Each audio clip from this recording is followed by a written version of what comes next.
Dar Chapter 14. Arrival. The next morning, Dar woke up cold and aching. He looked about for signs of large animals and was relieved to find none. He put on his stiff but dry leather tunic and leggings. The fur boots and cape were still wet with lake water, so he attached them to his backpack to dry in the sun.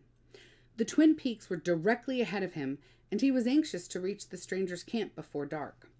Dar walked until early afternoon, eating some watery jerky he was happy to find at the bottom of his pack.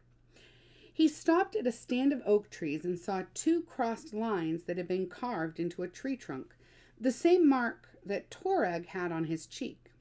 He'd found the way, but now he was a trespasser on the territory of the stranger's clan.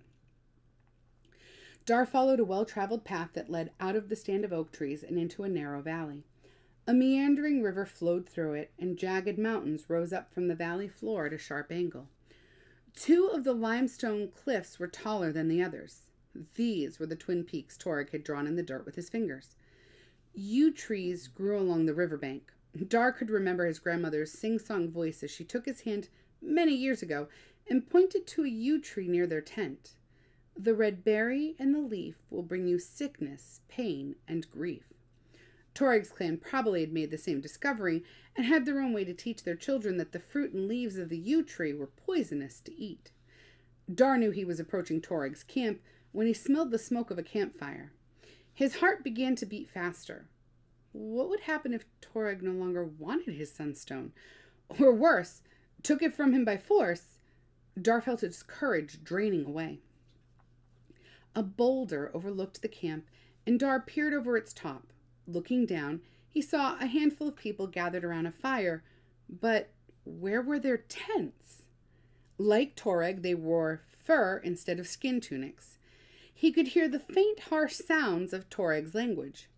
A girl, about his own age, stood near the fire working with a scraper on a bearskin stretched over an upright wooden frame. He thought of his grandmother bent over her skins on the ground. He decided that she would have a standing frame like this one.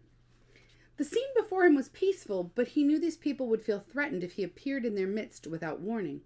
He must do something to avoid this danger and alert them as he approached the camp. Dar got down from the boulder, squared his shoulders, and entered the camp singing the yew tree song. The people around the fire looked up with alarm. Talk and work stopped. A mother grabbed her child. Two men stood up, their hands on their knives. Everyone glared at him. Dar raised his right hand and walked closer to the fire. He laid his spear on the ground with the butt end toward them and looked around for the stranger. "Toreg?" he said with raised eyebrows. The clan members looked surprised and several started to speak at once. Dar shook his head to let them know he could not understand them. A man spoke to the girl who had been scraping the bearskin. She was staring at Dar with a mixture of apprehension and open curiosity. After a moment of hesitation, she put down her scraper and motioned that he should follow her. Dar picked up his spear and heard angry muttering.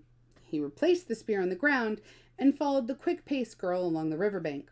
After some time, he heard shouting and laughing around the next bend in the river. In a moment, he came upon the other members of the clan, divided into two boisterous work groups. 14 women and children were gathered on the bank, cleaning salmon with long bone knives. 5 men stood thigh-deep in the cold river, each holding a wooden shaft with a bone harpoon tip. The men were inside a half-circle of large rocks that had been placed in the river to form a large fish trap. Why hadn't his people thought of doing this? He would bring home another good idea to his clan. The fish struggled to escape the rocky trap, but the men were quick, spearing the salmon and tossing them up on the bank to be gutted and scaled by the women and children. The girl pointed to one of the men who had just removed his harpoon from a writhing salmon. She cupped her hands around her mouth and shouted something that sounded to Dar like his word for father. The girl looked like Toreg. Both were short and had reddish-brown hair. A man glanced up and Toreg shouted his own name. Toreg waded out of the fish trap, shook the water off himself like an animal, and came toward the bank.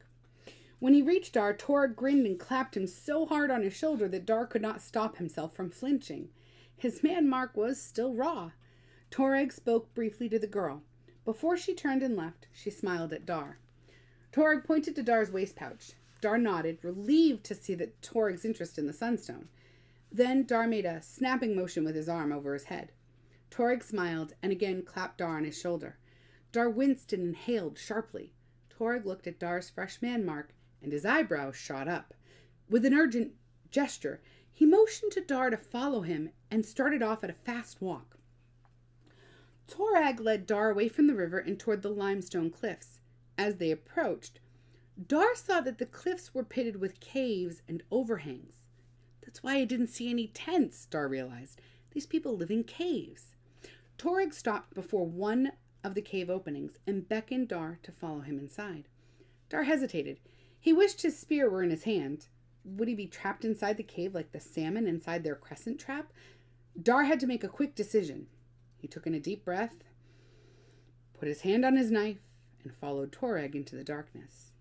Inside the cave, Torag leaned over a man who was lying between bearskin robes on a pile of goatskins. Torag touched the man lightly on his arm. "Seelan," he said. The man sat up, his white hair tousled, his fur robe slipping from his frail upper body. Torag looked at Dar and pointed to the old man's arm. Dar's eyes opened wide. On the arm, he saw the man mark of his own clan. Who is this man?